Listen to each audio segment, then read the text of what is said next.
Jenna Anderson here, reporting live from San Diego Comic-Con, and I'm joined with the cast of the upcoming Interview with the Vampire series. Thank you guys so much for joining me. Thanks for having us. So just to start off, what is it like being here at Comic-Con and getting to celebrate the show? I know like there's a poster for you guys like on the side of a building and stuff. What is that experience like?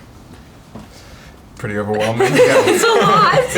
It's my first Comic-Con, so I've never been Mine here before, too. so it's like, yeah, overwhelming. I mean, the elevators. There's in Yeah. the Hard Rock Hotel. There are posters of us in the elevator. You can get into a coffin with us Yeah. at the hotel.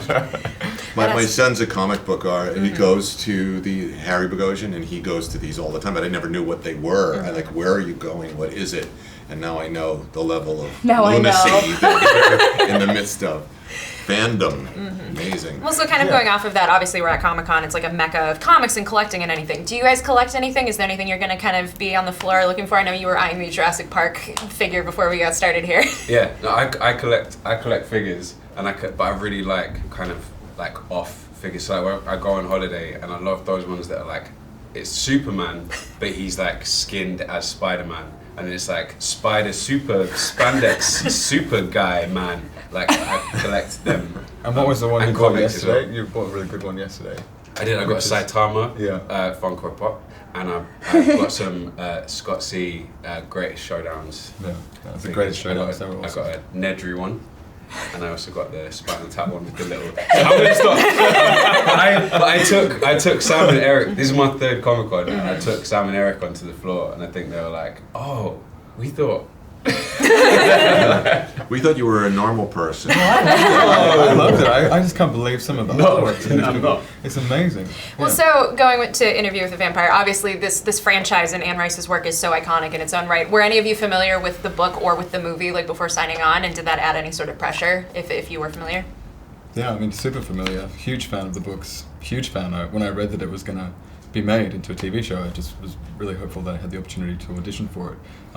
So yeah, huge amounts of pressure, because you feel that pressure to, make sure that you live up to the character and the world that you love so much. I mean, I know there's a huge amount of pressure because they're so loved, these books and this world that she created, but also the pressure that you put on yourself to live up to that as well is full on. But what an extraordinary opportunity and gift and privilege to be able to be a part of it. So, yeah. That's amazing. For Eric, how does your approach to Daniel kind of differ from some of the other roles that you've played? Oh, big time, because Daniel is a lot like me. I mean, he's at a point in his life where he's older and seasoned, and he's had this tremendous heyday decades before, and now this is his chance to go and grab the ring one more time, which is the way I feel about this show. I mean, this is my last chance at immortality. Hit show. To play a character so close to me is really the hardest, is so hard for me. But it's a great character. He has a lot of complexity, and I get to play with these awesome actors. Particularly looking into this guy's eyes a lot, and they're mesmerizing. Well, so for Jacob, obviously you're best known for playing Grey Worm. Did you find any sort of similarities between that performance and how you've approached your role on the show? I think they're very different characters, but I think that there's kind of like an enduring trauma to both of those characters that kind of it's like but I think that they have very different contexts, and I think that Louis' traumas and the things that consume him are very human things, and they're things that he can't let go of. Whereas I think Grey Worm was always kind of like trying to sort of better himself. I think Louis is very stuck in the past. Gotcha. And for Bailey, Claudia is obviously such a complex character. What did you find to be the most surprising part of essentially playing an adult in the situation that she is in? I would say it was how, like you said, she's extremely complex, but that makes it fun. Like, I wanted the challenge. I wanted to be able to play around with the many, many emotions that she feels. Because she's stuck in this 14-year-old body, her brain never develops. So she's consistently going off feeling, and she feels things so deeply. So to be able to read the incredible script and dive into all the situations that she has to deal with was really fun. That's awesome. And for Sam, Lestat is obviously such a beloved character. I know there's like so much of a fandom around just him. Did you feel kind of any extra pressure? And how would you say Extra that? pressure. Yeah. So much pressure. How would you say that your portrayal in particular like differs from the movie version? Because I know that's kind of a lot of people's touchstone for the character. And I love the film. I love Tom Cruise's performance in that movie too. So definitely. But what we get to do is when Anne wrote the second book, she sort of broke the character open a little bit, and you understand him a little bit more. Brings in more backstory, and so that's what we've done. We've actually brought. This is the second interview that they have.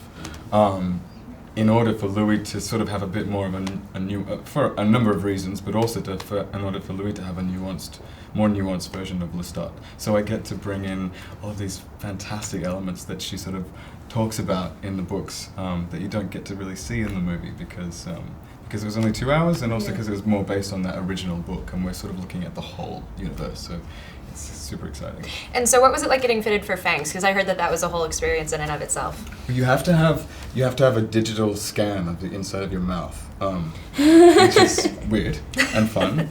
And then I was in Australia at the time in a lockdown, and so they were sending me these fangs in the post, and like every week I'd get this new little box with this different type of style of fang that I would try on, take photographs of, and Did we send back. text each other photos? Of Yeah, our we were fangs? That was texting like each other, first yeah. interactions Show me that we yours, had. yeah, It was just yeah. like, I'll show you yours. Might be mine if you show me. And my first ones were very different to where we ended up. So I've got at home I have this beautiful procession of different types of fangs. And we also have different sizes that we wear throughout the show. Yeah. That's so fascinating. And then people involved with AMC have kind of said that they hope that this kicks off a franchise of like all of Anne Rice's work kind of tied together. Would you guys be like excited if it got to that point, and like what works of hers would you want to cross over with?